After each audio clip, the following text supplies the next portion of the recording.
In December 1984, the world's worst industrial accident happened here. This factory released a chemical cloud that killed thousands of people in just a few terrifying hours.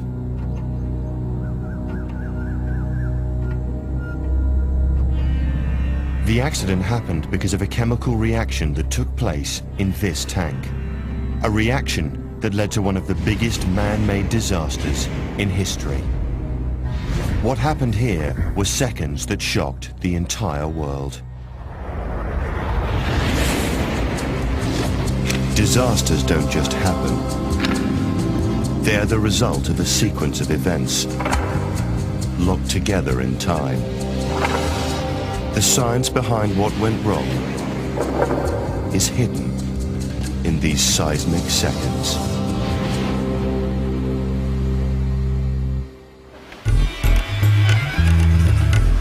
The city of Bhopal lies on the edge of a large lake, almost exactly in the center of India.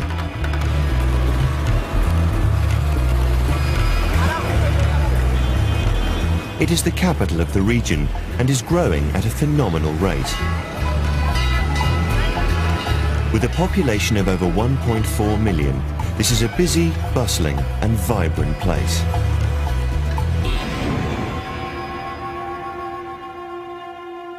But on the 3rd of December 1984, Bhopal was the scene of a catastrophe on an unprecedented scale, as at least 3,000 people choked to death in a cloud of gas.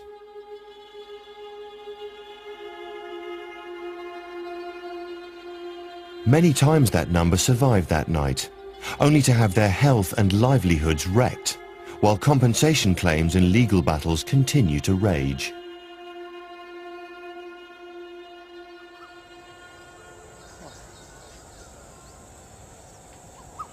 The killer chemical was something called methyl isocyanate, or MIC for short, and it came from this plant built at the edge of the city.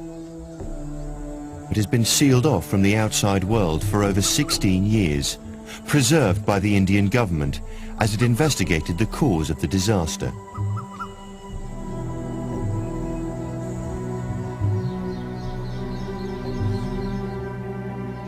Perhaps the most chilling artifact here is the actual vessel from which the poison escaped, now dug up from its original underground location. The MIC was released due to an unforeseen and uncontrollable chemical reaction. To explain how it is thought to have happened, several workers at the factory agreed to revisit it for the first time since that terrible night in December 1984. I joined Union Carbide in 1971, where there was actually nothing anywhere. There were just a few small plants. By 1983, we had built this up into one of the most efficient and safe chemical complexes in India. But standards had been deteriorating for some time. And I was being shunted from department to department. I was in safety, then I was transferred to maintenance, at which point of time I decided to quit. In my leaving interview, I mentioned to the management that they are in for trouble if they don't pull up their socks. And that's exactly what happened a year later. Built by Union Carbide, a giant multinational corporation, the factory manufactured pesticide, desperately needed as India struggled to produce enough food to cope with a population explosion. 7, as the pesticide was called, works by attacking the nervous system of insects, and its production requires some very dangerous chemicals. On that dreadful night in December, those chemicals got out of control. The first person to notice that something was wrong, something that was to lead to the biggest chemical accident in history, was a technician called V.N. Singh. This was our control room, but it looked very different then when it was all quite new. I ran over to the pressure gauge and it went right off the scale.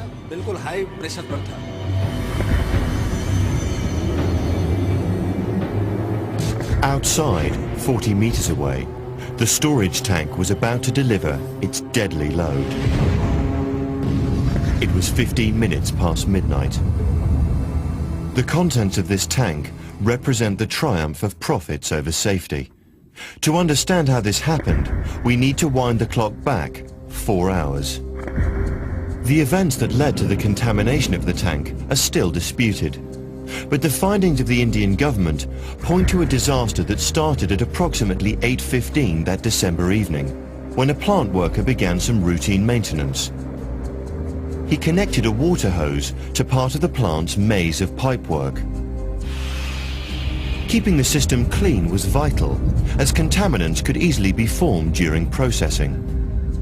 Dirt was supposed to flush out of the system through drainage nozzles, a process that would sometimes take hours. Almost immediately, something began to go wrong.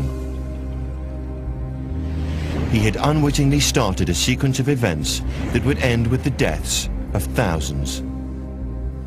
The chemical industry does use a wide range of hazardous materials. For example, we might use sulfuric acid in the manufacture of detergents. The detergents themselves are not harmful, but the sulfuric acid is potentially dangerous. Likewise, there are intermediates that go into the manufacture of shampoo, which are made using cyanide.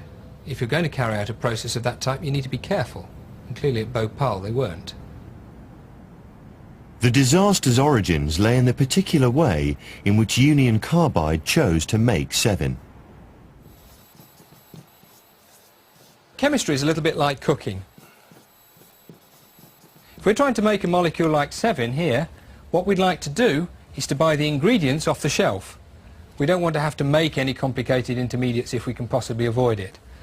The molecule here, Sevin, is made up of this part, which we can buy essentially off the shelf. More problematic is putting this part on here. The process that Union Carbide used at Bhopal started with the reaction of carbon monoxide and chlorine to make phosgene. Phosgene provided one of the crucial building blocks for methyl isocyanate, or MIC, which in turn became a component of the Sevin molecule. Phosgene had killed a worker 3 years earlier, in a foretaste of the agony still to come. Ashraf Khan, a maintenance worker, was working in this area. He was wearing a breathing air hood and only dungarees below that. Phosgene splashed onto him and soaked his dungarees. He panicked and he ran for a shower this way. He came here, he removed his hood. The phosgene which had penetrated his clothes evaporated. He inhaled that and he died in hospital a few days later.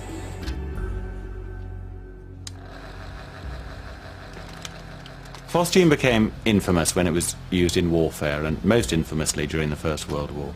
It's relatively insoluble in water, and when released it creates a white cloud quite close to the ground, and I understand smells of new mown hay. Because it's insoluble, if you breathe it in, it won't get absorbed at the upper end of your respiratory tract, but will reach the furthest, deepest parts of your lungs. This is a picture of those deep parts of your lungs. It's these membranes that phosgene damages. If you breathe in phosgene, these membranes will be destroyed and blood will flood into your lungs. In effect, you will drown in your own blood. As phosgene was so lethal, the plant only ever stored enough of it to satisfy one day's production. That way, even if there was a release, the scale of the problem would be minimal. But phosgene is merely one ingredient for the chemical that was to kill thousands. The next step in the process is to put this group on. You can do that in a number of ways. You could add on this bit and then that bit, but Union Carbide chose to do it in one go, a single reaction. Now that's cheaper and potentially a lot cleaner, so it has some advantages. The downside is that the chemical we need to do that is methyl isocyanate, which is extremely dangerous. In contrast with phosgene, MIC was stored in 3 vast tanks, originally buried in a concrete bunker near the edge of the plant. 40 feet long and 8 feet in diameter, each was capable of holding 42 tons of the potentially lethal chemical.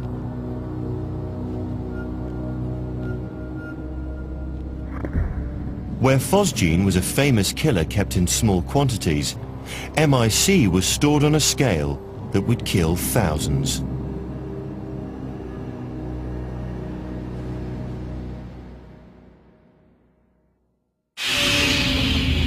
8:45. The pipes that were being washed started to become choked with the dirt being carried by the water.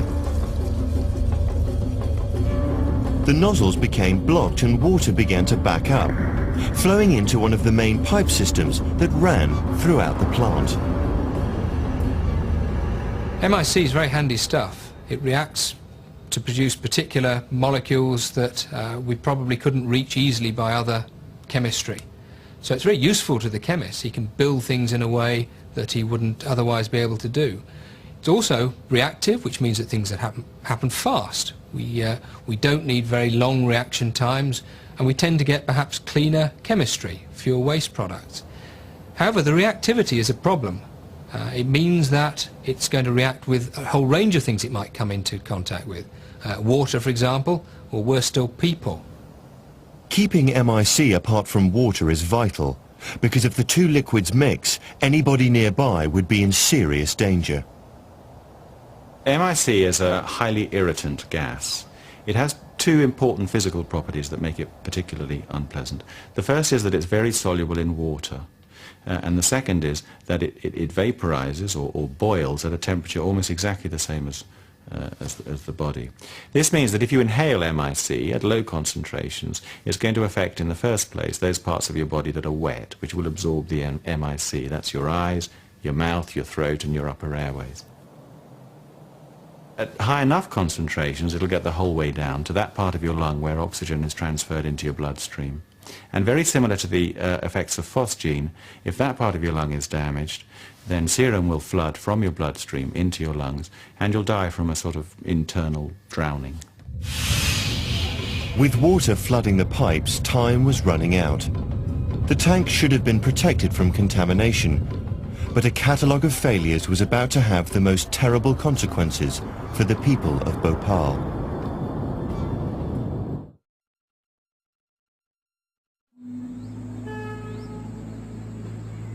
The tragedy at Bhopal happened when some 35 tons of a lethal chemical called methyl isocyanate reacted with water and vaporized.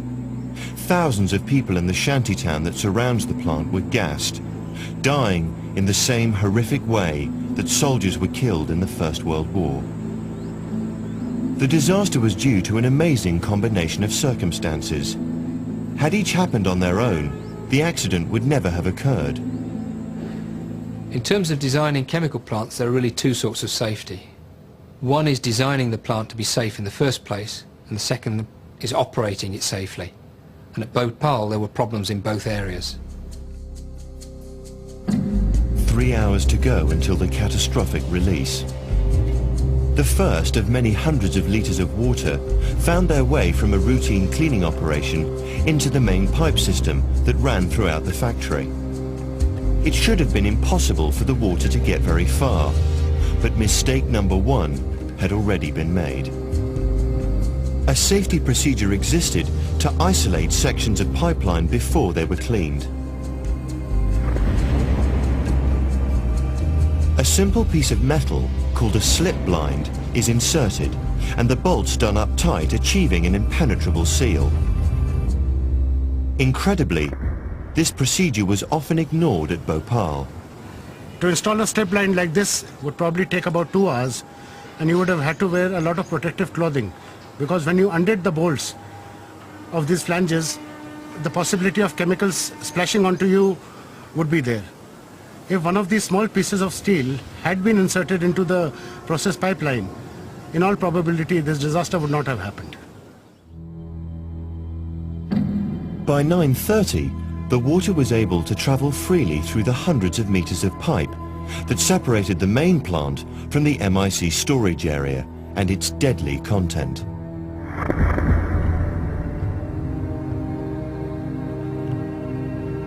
The disaster could still have been averted, however, had the gauges in the factory's control room been trustworthy. When this plant was designed and installed, the instrumentation here was probably state of the art as far as India goes. Over the years, lack of maintenance contributed to the instruments giving faulty readings from time to time, which probably led to the operators and to the staff not taking the readings very seriously. MIC is kept under pressure with inert gas to stop anything from getting into the tank. But for 6 weeks, the pressure gauge had read virtually zero. It was presumed that the gauge was faulty. In fact, there was a leaky valve connecting the tank to the plant's main pipe system. If gas could get out, then water could get in.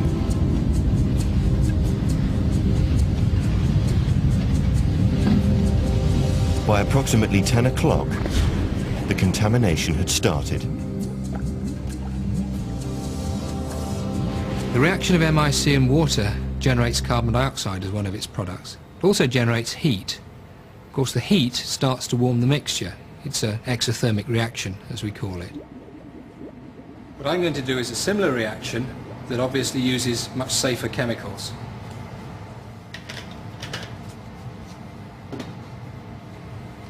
This material is going to behave rather like the MIC did. The material I'm adding is in effect the water that came into the vessel.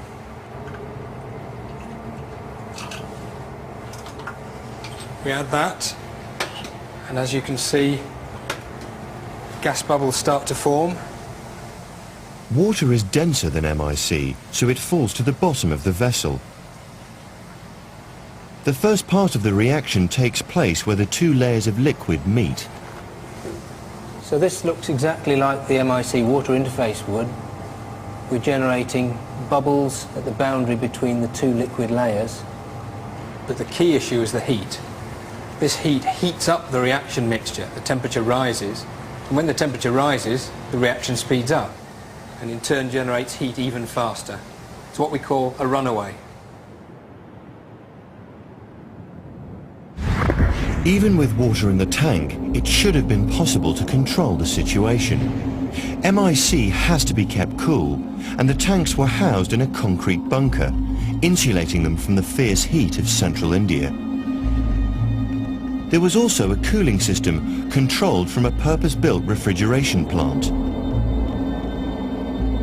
The senior management, however, had decided to switch it off. This wasn't running on the night of the tragedy. In fact, it had been off since May '84. The coolant inside had been removed and it was permanently disabled. Switching the refrigeration off was an insane thing to do. These reactions, these exothermic runaway reactions, take place when we're generating more heat than we can remove. The refrigeration system was there to remove heat. Switching it off made this incident much, much more likely. Incredibly, another safety device had been bypassed, in defiance of Union Carbide's own operating instructions. See now the reaction is getting quite enthusiastic, getting some bubbles, some droplets of liquid coming out of the top of the vessel, and if this were an industrial scale vessel, we would have a significant emergency on our hands. At Bhopal, there was a machine purpose-built to deal with toxic gases, a device known as a vent gas scrubber. This is the vent gas scrubber we had at Bhopal. It works by neutralizing toxic gas before releasing it into the atmosphere. On the night, though, it was switched off for maintenance.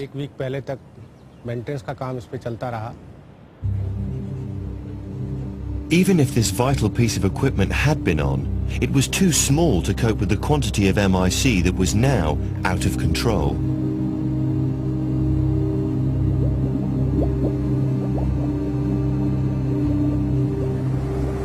This is really bubbling violently now. As you can see, lots of gas being generated, and of course at Bhopal the whole thing was happening on a scale 100,000 times bigger. There's absolutely nothing that can be done to slow this down. Heat is being generated so fast that on an industrial scale we cannot remove it quickly enough to stop the reaction. This is the worst nightmare for a chemical plant operator. This is a disaster. VN Singh was working at the plant that night. and it was his duty to check the area where the pipe washing had started some 4 hours earlier.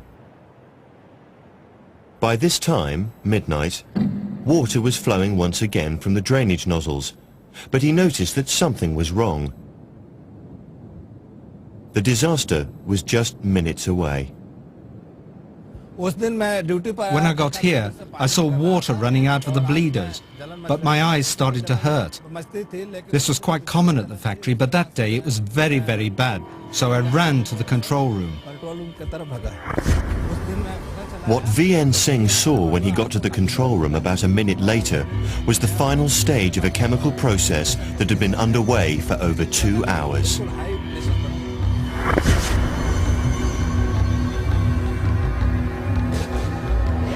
At a molecular level, things are happening extremely fast. As the system warms up, a second reaction kicks in. Trimerization, a reaction between 3 methyl isocyanate molecules that forms a stable molecule and generates more heat. As each bond is made, energy is released. Now the MIC molecules were able to react with themselves. All 42 tons of the material were free to generate heat almost simultaneously. The reaction's getting very violent at the moment. Material starting to leave the top, lots of gas being generated, bubbles of liquid leaving. Right now, with the equipment they had at Bhopal, there was absolutely nothing that could be done to save the people.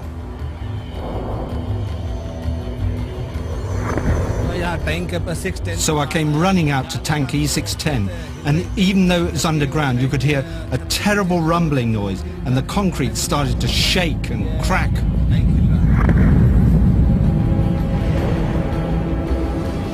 The tank was now in serious danger of bursting, but it held.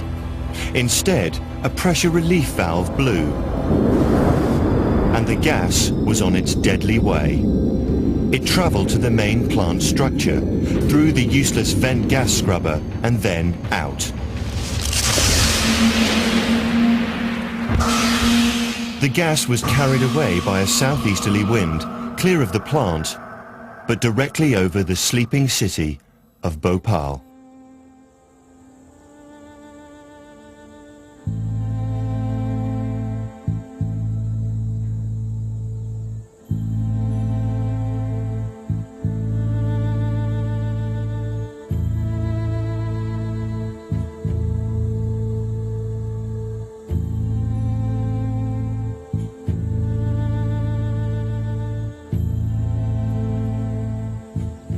When I started working for Carbide in 1971, it was one of the proudest moments of my life because I was selected to work for Union Carbide. But after that disaster, I'm ashamed now that I was ever associated with a company which did not manage to live up to its name and reputation in India.